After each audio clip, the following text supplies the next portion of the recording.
Bonjour tout le monde, aujourd'hui je vais vous parler d'une expérience que j'ai faite en collaboration avec le Loup. On s'est posé la question suivante, est-ce qu'on peut développer la capacité à prendre des décisions dans des décisions dans des situations qui sont complexes de rugby au travers de l'apprentissage implicite. Donc d'abord, j'aimerais revenir sur les représentations qui existent sur l'apprentissage implicite. Donc une représentation fréquente, c'est un entraîneur qui se met en retrait et qui laisse les joueuses ou les joueurs se débrouiller, souvent au travers de jeux réduits ou de situations un peu dites de découverte. Et donc ça, c'est une très bonne base, mais c'est insuffisant. Ce qui va être le plus important, c'est surtout les processus qui vont être engagés par le sportif pour traiter l'information. On va voir en quoi ça se différencie dans le cas de l'explicite et dans le cas de l'implicite.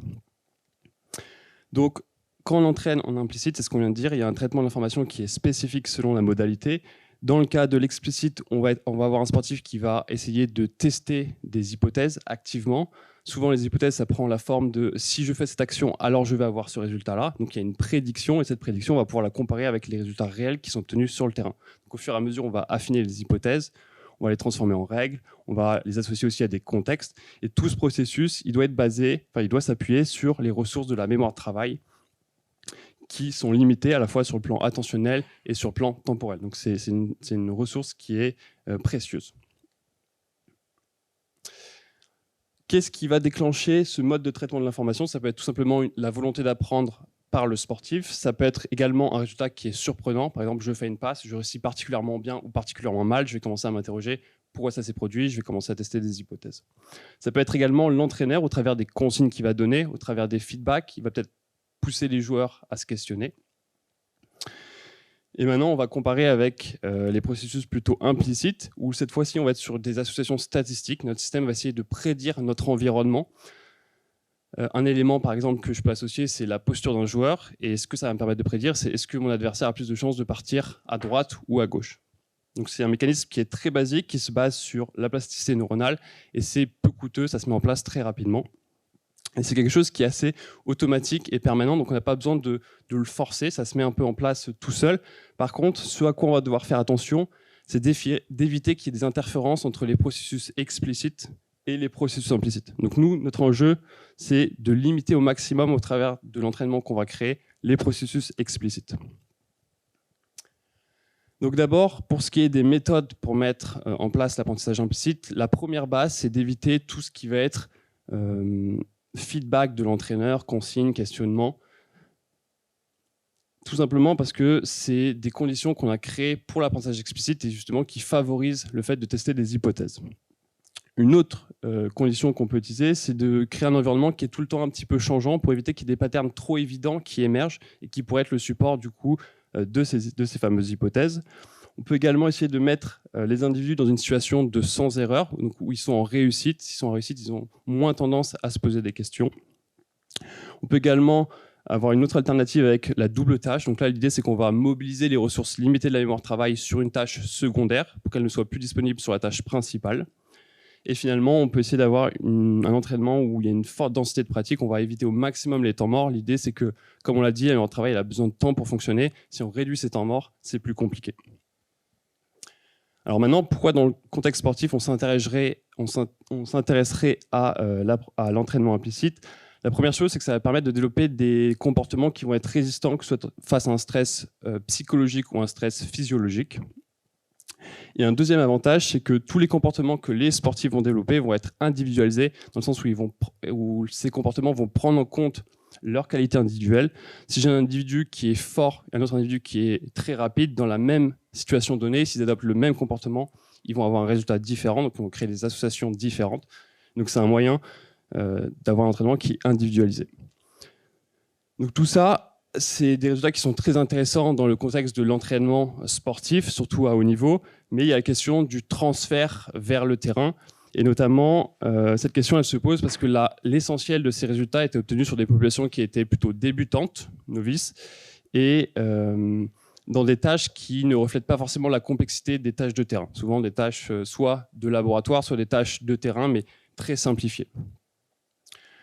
Donc nous, naturellement, on s'est fixé l'objectif de comparer l'efficacité d'un entraînement implicite avec explicite. Donc l'explicite, c'était un peu notre référentiel de comparaison, dans une tâche qui était complexe et collective. En l'occurrence, on a choisi une tâche de surnombre offensif, on en parlera ensuite, avec et sans fatigue, et avec des mesures à la fois quantitatives de la performance, mais également qualitatives, et on va s'intéresser notamment au type de solutions qui ont été utilisées. Et tout ça, bien sûr, on voulait le faire en étant proche des conditions de terrain, à la fois au niveau de la tâche, mais également au niveau de la population. Alors, en ce qui concerne justement cette population, on était sur le groupe féminin élite 1 du loup rugby. On leur a fait passer tout un tas de questionnaires, on leur a fait passer un pré-test, et ça nous a permis de créer 2 groupes, un groupe explicite et un groupe implicite, chacun constitué de 2 lignes d'attaque de 6 joueuses. Et c'est important à se souvenir pour la suite, à chaque fois, ce que nous on mesurait, c'était une performance collective, donc la performance de la ligne d'attaque. Maintenant, on va passer sur les caractéristiques de l'entraînement et notamment notre situation. C'était des situations de surnombre de 6 contre 4 et de 6 contre 5. À chaque fois, l'objectif, c'était de marquer l'essai ou, à défaut, de progresser en conservant la balle. Et ce qu'on mesurait, c'est est-ce que la ligne d'attaque avait réussi effectivement ou pas à marquer l'essai. En termes de volume de pratique, elles étaient sur 8 séances de 25 minutes, 2 par semaine, donc un protocole qui a duré environ 1 mois. Vous avez en dessous les dimensions du terrain, donc à droite la ligne d'attaque qui est en surnombre. Il y avait un départ sur la ligne des 22 mètres et la situation prenait fin dès lors que la balle était arrêtée ou perdue. Ce qui était commun aux 2 groupes, c'était les principes de variabilité, de sans erreur et de densité de pratique dont on a parlé juste avant. Pour ce qui était spécifique au groupe, on a eu les méthodes traditionnelles quand on est en explicite, à savoir des feedbacks de l'entraîneur sur la performance, mais également des explications, des consignes et des sous-objectifs. Et pour le groupe implicite, c'est ce qu'on a dit, c'est la base, c'est on a retiré tous ces feedbacks. La seule intervention de l'entraîneur, c'était sur l'aspect motivationnel pour inciter les joueurs à rester engagés dans la tâche et à faire appliquer les règles. Là, vous avez un résumé du protocole. Donc, on a fait, comme on a dit, le pré-test. Une semaine plus tard, on a commencé le protocole d'entraînement qui a duré 1 mois. On a fait un premier post-test et 1 mois plus tard pour vérifier que les comportements qui étaient développés perduraient dans le temps. Encore une fois, on est dans une démarche de produire une étude qui a eu de l'applicabilité pour le terrain et pour l'entraînement. Et on a refait la même chose, le même test 1 semaine plus tard, mais cette fois, on a rajouté un protocole de fatigue. Donc, en ce qui concerne les tests, on avait 2 situations de 6 contre 4 et de 6 contre 5 différentes qu'on avait utilisées lors de l'entraînement. Et ces situations, elles étaient identiques entre tous les tests qui ont été effectués. Et pour ce qui est du protocole de fatigue, il y avait des sprints. On demandait aux joueuses d'effectuer des sprints sur 10 secondes, intensité maximale. Elles devaient le faire tous les débuts de minutes sur 10 minutes. Et pendant les 50 secondes qui restaient, elles étaient en repos actif. Elles devaient faire des passes ou des mouvements légers. Et l'objectif, donc, c'était de créer une fatigue qui était homogène sur toutes les joueuses et qui était à la fois durable dans toute la durée du test pour voir justement l'impact de la fatigue, s'il avait un impact différencié selon la modalité d'entraînement. Donc maintenant, on va passer sur les résultats. Alors la première chose, vous avez sur le graphique représenté le taux de réussite, c'est-à-dire le pourcentage de situations réussies par rapport au total de situations effectuées. Donc on voit qu'au pré-test, les 2 groupes sont à peu près au même niveau, à 35% de taux de réussite. Au post-test 1, donc on a l'effet de l'entraînement. On observe que les 2 groupes améliorent leur performance. On peut avoir l'impression que le groupe implicite a une performance qui s'est plus améliorée. Sur le plan statistique, ça ne s'est pas repéré. Donc on peut juste conclure qu'il y a eu un apprentissage global à l'échelle des 2 groupes. Et même chose, lors du test, on a rajouté la fatigue. La performance a l'air de se maintenir, voire même d'évoluer légèrement pour le groupe explicite. On pourra discuter ce résultat qui était assez inattendu. On s'attendait effectivement, comme on l'a dit dans l'introduction, que les compétences développées de manière implicite se maintiennent malgré la fatigue. Par contre, c'est un peu plus étonnant pour le groupe explicite. Et on verra, on a des éléments sur l'aspect qualitatif qui peut expliquer ce résultat. Donc ça, c'est très intéressant. Mais on se dit, on va aller plus loin, on veut voir aussi si l'entraînement a un impact sur les types de solutions qui vont émerger. Donc pour ça, on a filmé toutes les situations d'entraînement. On a filtré, on a conservé uniquement les essais qui étaient réussis. Et pour chacun de ces essais, on a essayé de déterminer, de quantifier chaque action. Donc par exemple, le nombre de passes, le nombre de duels, le nombre de courses sur chacune des situations. Et ça nous a permis d'effectuer une analyse statistique qui s'appuie sur l'analyse en composante principale et l'analyse en cluster hiérarchique qui permet de rassembler en fait des familles ou des types de solutions qui ont beaucoup de points communs entre eux. Et donc ça nous permet de nous renseigner sur la variété des solutions qui ont été mises en œuvre par les joueuses. Donc maintenant, les résultats sur l'aspect qualitatif. Pour le groupe explicite, on était initialement sur 3 grandes familles de solutions lors du pré-test. Suite à l'entraînement, il n'y en a plus qu'une seule, donc c'est la ligne du haut. Et la partie à droite, c'est le pourcentage de solutions totales qui sont représentées par la première famille de solutions. Donc ça veut dire que pour le groupe explicite, lors du pré-test, il y avait une famille de solutions qui représentait 60% environ des solutions. Et pour le groupe et lors du post-test suite à l'entraînement, c'est monté jusqu'à 84%. Donc essentiellement, on n'a plus qu'une seule solution qui est mise en œuvre et efficace par le groupe explicite suite à l'entraînement. Et ce qui est intéressant, c'est que cette solution, elle allait dans le sens des consignes qu'on avait données. Donc quelque part, le groupe explicite a vraiment modifié les comportements des joueuses dans le sens où on le voulait. Mais pour autant, le résultat n'était pas forcément incroyable non plus. Pour le groupe implicite, on avait 3 solutions au début, on a toujours 3 solutions à la fin. Il y a quand même une évolution dans le pourcentage représenté par la première solution qui évolue lui aussi.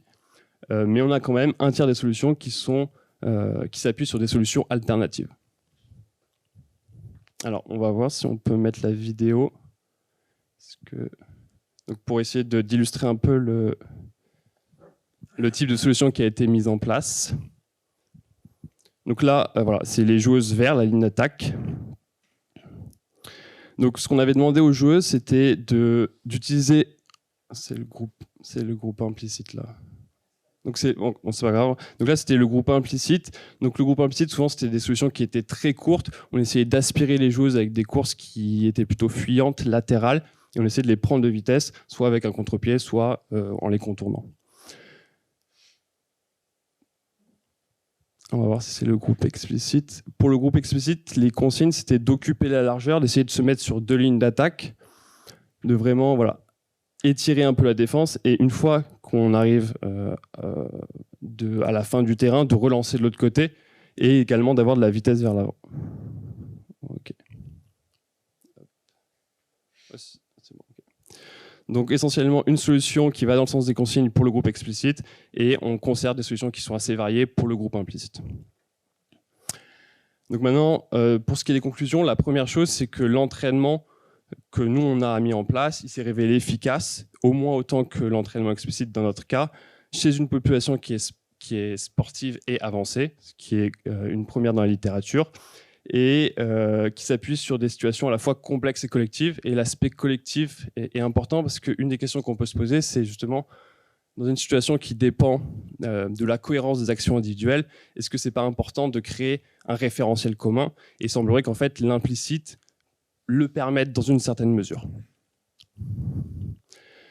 Le deuxième point de conclusion, c'est que l'entraînement implicite a favorisé, en tout cas a permis de conserver des solutions qui étaient très variées. Donc nous, à travers de l'analyse qualitative, donc là on n'a pas pu tout mettre, mais ce qui ressortait, c'est qu'en fait on avait des joueuses qui étaient capables de saisir les opportunités et de prendre des initiatives, alors que dans le groupe explicite, elles avaient tendance un peu à s'inhiber peut-être, et aller vraiment tout le temps dans le sens des consignes et à ignorer quelquefois les opportunités de faire la différence de manière individuelle ou en sous-groupe de 2 ou 3 joueuses.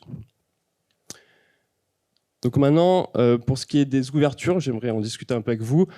Il y a des questions qui me semblent importantes vis-à-vis de l'entraînement, c'est d'essayer d'établir quand et sur quels critères il faudrait plutôt privilégier un mode d'entraînement explicite ou implicite.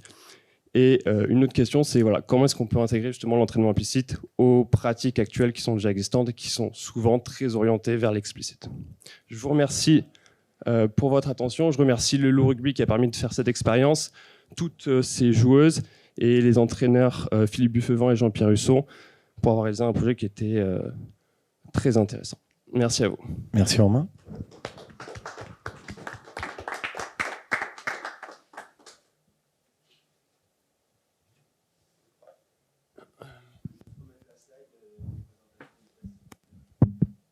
Là, au tout début.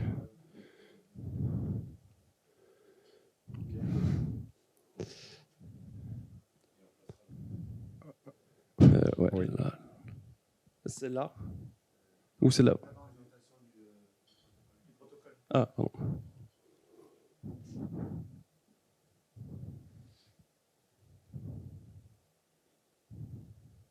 J'y vais. J'y vais. Ouais. J'avais une... Une première question qui renvoie pas directement à vos deux questions de conclusion, mais c'est sur la notion de définition de situation complexe. Ouais. Elles sont complexes du point de vue du jeu, elles sont complexes du point de vue des joueuses. En quoi la diversité de l'effectif, etc., là, justifie la complexité de la situation du point de vue de chacune d'entre elles, du point de vue du collectif, et est-ce qu'elle est vraiment complexe du point de vue de ces joueuses? En fait, ce qui m'intéresse, c'est ce mot complexe, il renvoie au jeu ou il renvoie au traitement de l'information par ces joueuses-là? Oui, alors le terme complexe renvoie justement à la quantité, à la variété d'informations que l'individu doit traiter et prendre en considération pour prendre sa décision et donc adopter un comportement qui est adapté à la situation. Alors elle est complexe d'abord parce qu'il y a quand même 4 opposants. Je dois aussi être cohérent avec les actions de mes partenaires. Ça se passe très rapidement, la situation évolue, donc il y a tout un système de contraintes qui apparaît, qui est différent chaque seconde, donc il faut que j'actualise.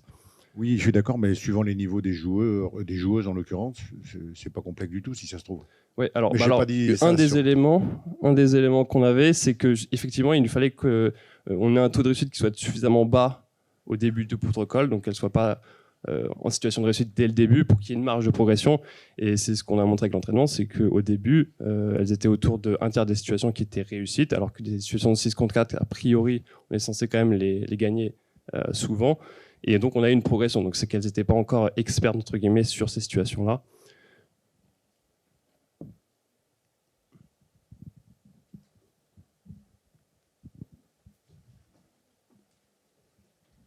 Moi, c'est juste intervenir peut-être sur le questionnement que tu as souligné à la fin, c'est-à-dire la notion, j'étais pas là sur le début de la présentation, sur implicite, explicite, sur la notion d'explicitation. Donc, c'est de revenir et de mettre des mots et d'être capable de verbaliser sur ce que l'on a fait.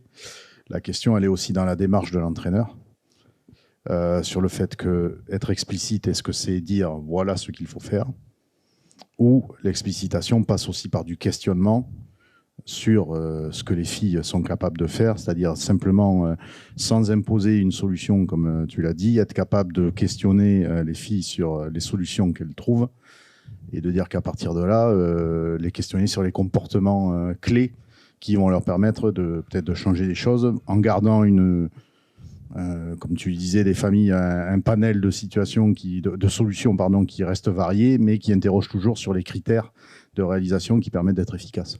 Okay. Alors, je trouve justement que la proposition de questionner les joueurs plutôt que leur donner tout de suite la solution, c'est intéressant dans le sens où ça offre de la marge de main-d'œuvre à la joueuse et on peut avoir des interprétations qui sont différentes et donc des comportements qui sont un peu différents. Néanmoins, vous incitez quand même la démarche de la joueuse à tester activement ses hypothèses. Et alors, c'était peut-être plus dans l'introduction, mais un des intérêts de l'apprentissage implicite, justement, c'est d'avoir une dépendance à la mémoire de travail qui est moindre, passer par des mécanismes plus basiques qui sont développer du coup des comportements qui sont résistants au stress. Donc, effectivement, par rapport à la variabilité des solutions qui sont mises en œuvre, je pense que le fait de questionner, c'est mieux que d'imposer une solution. De toute façon, dans un collectif de rugby, on ne peut pas donner des instructions qui sont personnalisées à tous les joueurs, même si maintenant on va de plus en plus dans le sens d'entraîneurs qui sont spécialisés avec des entraînements par poste. Néanmoins, on ne peut pas prendre en compte les caractéristiques de chacun. Et donc, proposer des questions, je pense que c'est une bonne option justement pour essayer d'éviter de trop stéréotyper les comportements, effectivement.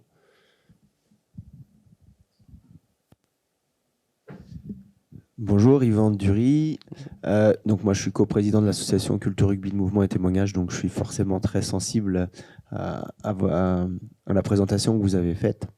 Et je voulais savoir comment, dans la prise de décision, vous avez géré les comportements des joueuses soutien. Alors du coup, voilà, c'est ce que je disais, c'est qu'en fait, nous, on s'est vraiment intéressé au collectif, à l'ensemble de ces joueuses. Au début, on voulait justement essayer d'évaluer chacune des joueuses. Je me suis rendu compte qu'en fait, c'est trop compliqué parce que voilà, moi, je ne suis pas capable de définir si une action était bonne ou pas parce que ça dépend d'autres joueuses. Et ça dépend aussi des représentations de chacune, si elles ont l'habitude de jouer ensemble et tout. Et moi, ces informations, je ne les ai pas, donc je ne suis pas capable d'évaluer ça. Donc c'est pour ça qu'on s'est replié sur l'évaluation du collectif. Et pour avoir un indicateur objectivable, on a choisi le fait de marquer l'essai ou pas. Alors, ce n'est pas parfait. Ça manque des fois un peu de sensibilité. C'est un des problèmes qu'on avait quand j'ai parlé des résultats. C'est qu'en fait, à chaque fois, on a un résultat qui est binaire. Donc, on perd énormément de puissance statistique. On n'a pas de il n'y a pas d'entre-deux entre j'ai réussi la situation ou je l'ai raté. Effectivement, c'est... Alors, je vais recibler peut-être un petit peu mieux ma question. C'était savoir, par exemple, est-ce que sur le groupe implicite, vous avez interdit aux joueuses en soutien de communiquer avec la porteuse de balle pour que on agisse que sur la prise d'information du porteur, parce que c'est quelque chose qu'on demande vraiment, qui est très important dans notre pratique. Donc, et ça a une vraie incidence en fait sur la prise de décision. Oui, du coup... Bonne question. Alors, nous, on n'avait pas imposé de contraintes par rapport à le reste de la ligne d'attaque, enfin les non porteuses de la balle. Par contre, on a eu des enregistrements audio.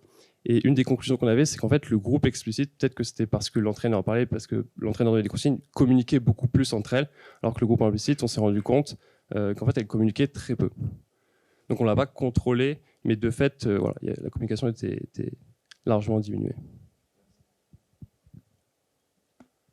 Moi, j'ai une question sur le climat. Hier, on a évoqué, ou a été évoqué notamment la question de la confiance.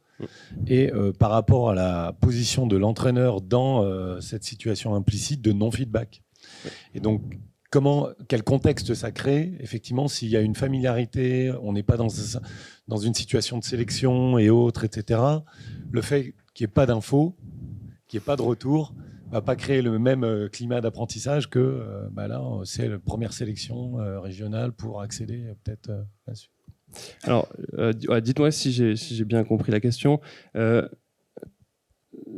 fait d'empêcher, entre guillemets, l'entraîneur de donner des feedbacks, c'est compliqué à la fois pour l'entraîneur parce qu'il n'a pas l'habitude et des fois il a l'impression de perdre un peu le contrôle. C'est plutôt que la relation entraîneur-entraîné va être modérateur des résultats. Parce que si on a, par exemple, un entraîneur qui connaît les joueurs ou les joueuses, où il y a déjà un climat de confiance, le fait de ne pas avoir de feedback n'aura pas le même impact que, par exemple, dans le cas d'une sélection, c'est le premier rentraînement avec la sélection, on ne connaît pas l'entraîneur, il y a le statut de l'entraîneur qui est, là, à la fin, il va nous mettre sur une liste, etc. Et donc, je pense que ça va modérer l'ajustement dans la tâche et l'apprentissage.